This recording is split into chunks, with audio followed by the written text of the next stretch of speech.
नमस्कार। चलिए आज ज्ञान की एक मजेदार यात्रा पर निकलते हैं जिसमें हम भारत के गौरव से लेकर ब्रह्मांड के रहस्यों तक कुछ कमाल की बातें जानेंगे।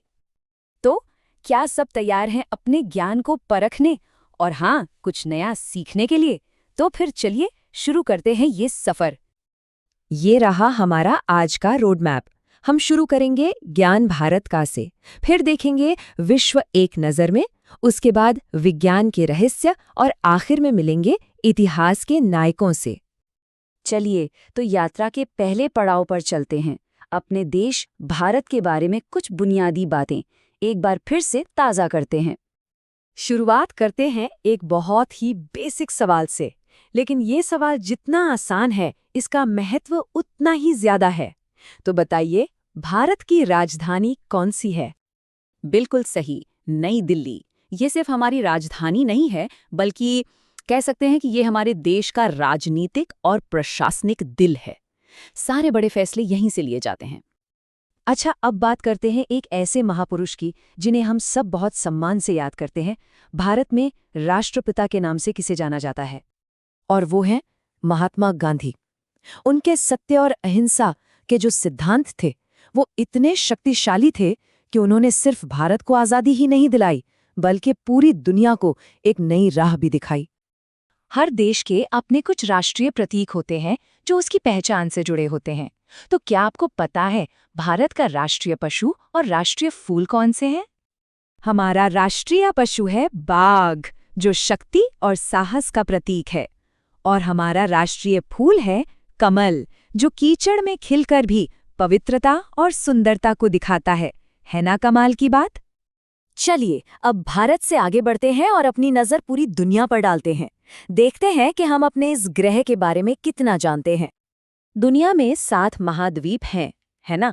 पर इनमें से आकार में सबसे बड़ा कौन सा है? हिंट देता हूं, ये वो जगह है जहां दुनिया की आधी से ज्यादा आबादी रहती है। जी हाँ, ये है एशिया। ये सिर्फ एरिया में ही सबसे बड़ा नहीं है, बल्कि आबादी के मामले में भी दुनिया का सबसे बड़ा महाद्वीप है। मतलब संस्कृतियों और विविधताओं का एक जबरदस्त केंद्र। अच्छा, अब जरा धरती से ऊपर उठते हैं और अंतरिक्ष की ओर देखते हैं। हमारे सोलर सिस्टम में एक ऐसा ग्रह है जिसे शाम का तारा यानी इवनिंग स्टार कहते हैं। कौन सा है वो? ये है शुक्र ग्रह यानी वीनस। ये इतना ज्यादा चमकता है कि सूरज ढलने के बाद आसमान में इसे बड़ी आसानी से देखा जा सकता है। इसीलिए इसे ये खूबसूरत नाम मिला है। और मजे की बात यह है कि इसे भोर का तारा भी कहते हैं। तो अब हम आ गए हैं अपनी यात्रा के सबसे रोमांचक हिस्से में, विज्ञान के रहस्य। यहाँ हम उन नियमों को थोड़ा समझेंगे जो हमारी दुनिया और इस पूरे ब्रह्मांड को चलाते हैं। हमारे सौर मंडल में ग्रहों का एक पूरा परिवार है, पर इस परिवार का जो मुखिया है, मतलब जो सबसे बड़ा ग्रह है, वो कौन सा है?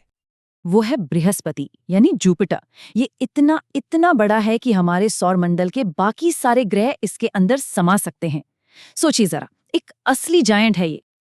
और जब हमने सबसे बड़े की बात कर ही ली है, तो ये जानना भी तो बनता है कि हमारे सौर परिवार का सबसे छोटा सदस्य कौन है। और वो है बुध ग्रह, मर्क्यूरी। यहाँ देखिए, बृहस्पति और बुध के आकार में कितना जबरदस्त फर्क है। इससे पता चलता है कि हमारा सोलर सिस्टम कितना विशाल और विविध है।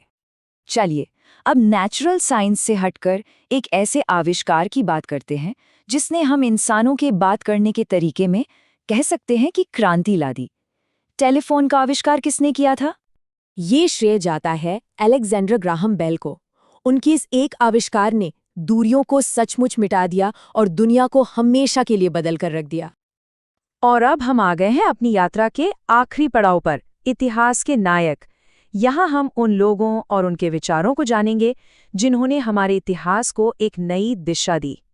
हमारे राजनीतिक इतिहास में एक बहुत बड़ा मील का पत्थर। क्या किसी को पता है कि भारत की पहली महिला प्रधानमंत्री कौन थी?